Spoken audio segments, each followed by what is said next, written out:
Hello friends, welcome to our channel I can invest. तो आज हम देखेंगे कि ऑप्शंस क्या रहता है। आपने सुना ही रहेगा डेरिवेटिव्स के बारे में। तो डेरिवेटिव्स में एक रहता है फ्यूचर्स एंड दूसरा रहता है ऑप्शंस। बट ऑप्शंस बहुत ही लोगों के फेवरेट हैं। आपने सुना भी रहेगा कि निफ्टी का ऑप्शंस रहता है, बैंक निफ्टी रहता है। ऐसे बहुत सारे स्क्रिप्ट्स हैं, जैसे विप्रो है, इन्फोसिस है, टीसीएस है, या आप ले लो एचडीएफसी बैंक है, उनके भी ऑप्शंस आते हैं। तो ऑप्शन से क्या रहता है कि एक फ्यूचर में क्या होने वाला है या फ्यूचर में क्या प्राइस जाएगा, ये हम प्रेडिक्ट करते हैं। उसके बेसिस पे हम एक कॉन्ट्रैक्ट बनाते हैं। ऑप्शन यानी एक क्या है कि एक कॉन्ट्रैक्ट बनाते हैं कि मैं एक प्रेडिक्ट कर रहा हूँ कि मार्केट ऊपर जाएगा या नीचे जाएगा, या शेयर का प्राइस ऊपर जाएगा या नीचे जाएगा। उसके बेसिस पे मैं बाय या सेल करता हूँ। बट उसके लिए मुझे ऑप्शंस का एक प्रीमियम देना पड़ता है, एक यानी प्राइस देना पड़ता है। जैसे शेयर्स आते हैं, उनके कुछ प्राइस रहते हैं, वैसे ही ऑप्शंस में प्रीमियम्स या हम बोल सकते हैं अलग अलग स्ट्राइक प्राइस रहते हैं। तो हम देखेंगे कि ऑप्शंस में क्या क्या टाइप्स रहते हैं। ऑप्शन में दो टाइप्स रहते हैं, एक रहता है कॉल ऑप्शन और दूसरा रहता है पुट ऑप्शन। सो कॉल ऑप्शंस क्या करता है कि हमें अगर लग रहा है कि मार्केट अभी ऊपर जाने वाला है, तो कॉल ऑप्शंस हम बाय कर सकते हैं। इसको सीईबी कहते हैं। ओके। और दूसरा रहता है पुट ऑप्शन। जब भी अपने को लगता है कि जो भी अंडरलाइंग असेट्स है, यानी जो भी मार्केट निफ्टी है, बैंक निफ्टी है या शेयर है, अगर हमें लग रहा है कि नीचे जाने वाला है, तो हम पुट ऑप्शन ले लेते हैं। ओके, ये दो टाइप रहते हैं ऑप्शंस में, कॉल एंड पुट। कॉल जब भी मार्केट ऊपर जाएगा तब कॉल लेते हैं, जब भी मार्केट नीचे जाएगा तब पुट लेते हैं। तो ऑप्शंस में अलग अलग, जैसे मैंने बोला था, स्ट्राइक प्राइस रहते हैं। तो what is strike price actually? तो जैसे हम एक एग्जांपल लेते हैं निफ्टी का। ओके, निफ्टी सपोज चल रहा है 22,000। ये उसका हो गया स्पॉट प्राइस। स्पॉट प्राइस यानी जो चल रहा है अभी, जो फिलहाल जो मार्केट प्राइस है निफ्टी का, इंडेक्स चल रहा है, वो है सपोज 22,000। और ऑप्शंस में अगर हम देखा जाए तो अलग अलग स्ट्राइक प्राइस चलता रहता है। स्ट्राइक प्राइस यानी सपोज एक है 22,000 की, एक है 22,100 की। निफ्टी में 50 का डिफरेंस रहता है। एक है सपोज 21,900 की। ये हो गई स्ट्राइक प्राइस। तो स्ट्राइक प्राइस क्या रहता है कि हमें लग रहा है कि ये स्ट्राइक यानी ये एक बेस प्राइस हो गया। स्ट्राइक प्राइस यानी एक बेस प्राइस भी हम बोल सकते हैं कि ये बेस प्राइस हो गया। और उसके आगे हम प्रीमियम जोड़ते हैं जो भी ऑप्शन का प्राइस चल रहा है। सपोज 22,000 का प्राइस चल रहा है ऑप्शन का, सपोज मैंने सी लिया है यानी कॉल ऑप्शन है, और उसका चल रहा है ओके प्राइस 30 रुपया, 30 रुपया। तो हम क्या बोल सकते हैं कि 22,000 पे 30 रुपया ये प्राइस चल रहे हैं। तो प्रीमियम कितना हो गया? अगर हम कैलकुलेट किए तो प्रीमियम हो गया, ऑप्शन का प्रीमियम, जो भी प्राइस है, ओके 22,000 की स्ट्राइक प्राइस है, तो 22,000 प्लस 30 रुपया माइनस उसका जो भी स्पॉट प्राइस चल रहा है, ये हो गया ऑप्शन का प्रीमियम। तो ये केस में हो गया ऑप्शन का प्रीमियम 30 रुपया। बट वही हम देखे 22,100 में अगर प्रीमियम चल रहा है प्राइस चल रहा है 40 रुपया। तो हम देखते हैं कि उस केस में क्या होगा। ओके, तो अगर ओके निफ्टी चल रहा है 22,000 स्पॉट, 22,100 का मैंने स्ट्राइक प्राइस लिया, ये हो गया स्ट्राइक प्राइस। ओके, और उसका प्रीमियम है, उसका प्राइस चल रहा था 40 रुपीज़, 40 रुपया। तो इसका प्रीमियम हम कैसे निकालेंगे? उसका ऑप्शन का प्रीमियम हो गया 22,100 प्लस 40 जो प्राइस चल रहा है माइनस 22,000। तो इसका प्रीमियम हो गया 140 रुपया टोटल।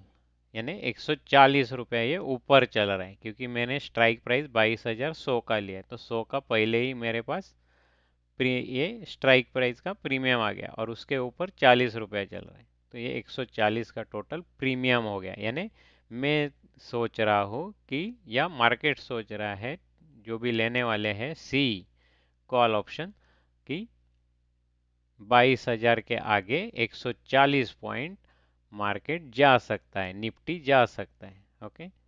एंड एक आता है बाद में contract size. Contract size is कि उसका जो भी लॉट साइज है, अभी फिलहाल निफ्टी में है 50 का लॉट साइज, यानी एक लॉट यानी 50 क्वांटिटी आ गया।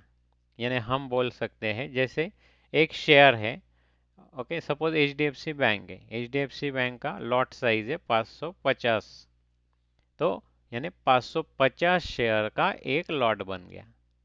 ओके, ये हो गया कॉन्ट्रैक्ट साइज। हम आगे एक एग्जांपल भी देखेंगे लाइव में कि ऑप्शंस कैसे पढ़ते हैं।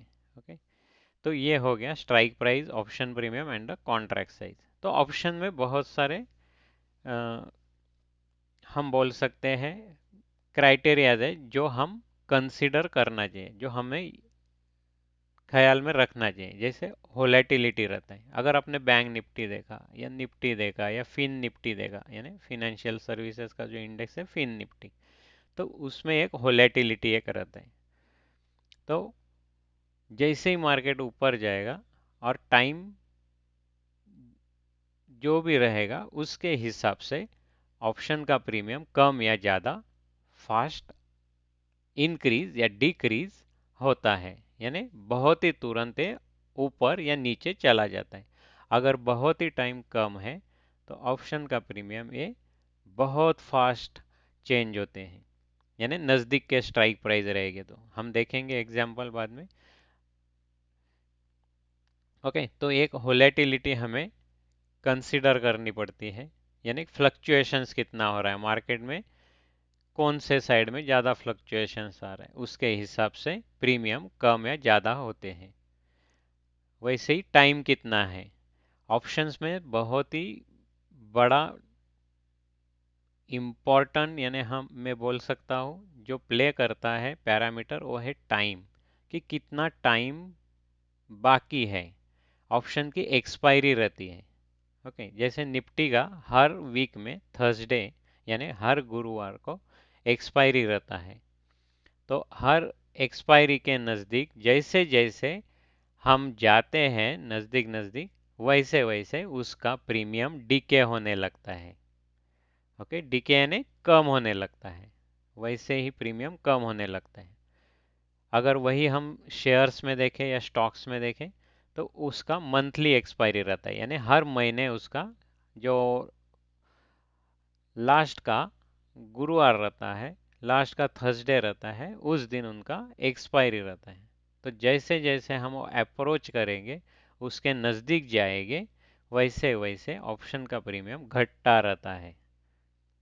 ओके, अगर मार्केट वही है यानी उसका प्राइस सेम है, तो ऑप्शन के प्रीमियम्स कम कम कम कम होते जाएंगे।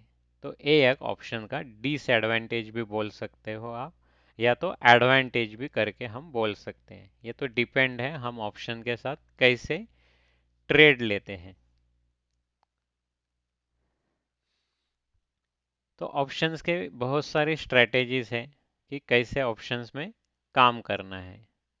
तो ये जस्ट एग्जांपल है प्रोटेक्टिव पुट्स की, पुट्स लेते हैं, अगर लॉन्ग में पुट लेना है तो उसके अगेंस्ट में एक पुट सेल कर दो या सी सेल कर दो। कवर्ड कॉल्स रहते हैं, अगर हमने शेयर्स लिए तो उसके अगेंस्ट में कुछ यानी ऑप्शन सेल कर दो, तो ये कवर्ड कॉल्स हो गए, या तो स्प्रेड्स रहते हैं। बट ये डिटेल्स में हम आगे आने वाले वीडियोस में ये पूरी स्ट्रेटेजीज, ऑप्शंस की हेजिंग स्ट्रेटेजीज हैं, वो हम देखने वाले हैं। अभी के लिए फिलहाल ये एग्जाम्पल्स के लिए मैंने दिए हैं कि कुछ ऑप्शंस की स्ट्रेटेजीज रहती हैं कि जो हम कर सकते हैं। तो जैसे मैंने बोला था एडवांटेजेस भी है और रिस्क भी है, यानी डिसएडवांटेजेस भी है। जैसे मैंने एक बोला रिस्क है टाइम डिके, जैसे जैसे टाइम नज़दीक आते जाता है, एक्सपायरी नज़दीक आते जाती है, ऑप्शंस का प्रीमियम कम कम कम कम होते जाता है। तो ये एक उसकी रिस्क है अगर आपने बाय किया है तो। वैसे ही उसके एडवांटेजेस है कि कम पैसे में हम ज़्यादा मुनाफा, ज़्यादा प्रॉफिट कमा सकते हैं। हमारा लॉस लिमिटेड रहता है। अगर हमने ऑप्शंस ले लिया, सपोज उसका प्राइस था 10 और लॉट साइज था 50, तो हमारा लॉस 500 रुपया सीमित रह गया, यानी लिमिटेड लॉस होता है। और हेजिंग के लिए ऑप्शंस एक बहुत ही अच्छा इंस्ट्रूमेंट है। हेजिंग हम अच्छे से कर सकते हैं ऑप्शंस लेके, ऑप्शंस एंड फ्यूचर का कॉम्बिनेशंस भी लेके, या तो शेयर्स भी लेके। वो हम स्ट्रेटेजीज आने वाले वीडियोस में जरूर देखेंगे। Thanks friend for listening to my video. अगर आपको ये वीडियो अच्छा लगा होगा और आप कुछ सीख रहे होगे वीडियो से, तो प्लीज़ सब्सक्राइब कीजिए और नोटिफिकेशन आइकॉन पे क्लिक कीजिए। जैसे ही नया वीडियो मैं अपलोड कर दूंगा नए लर्निंग के साथ, आपको नोटिफिकेशन आ जाएगा। Thank you, bye bye, take care.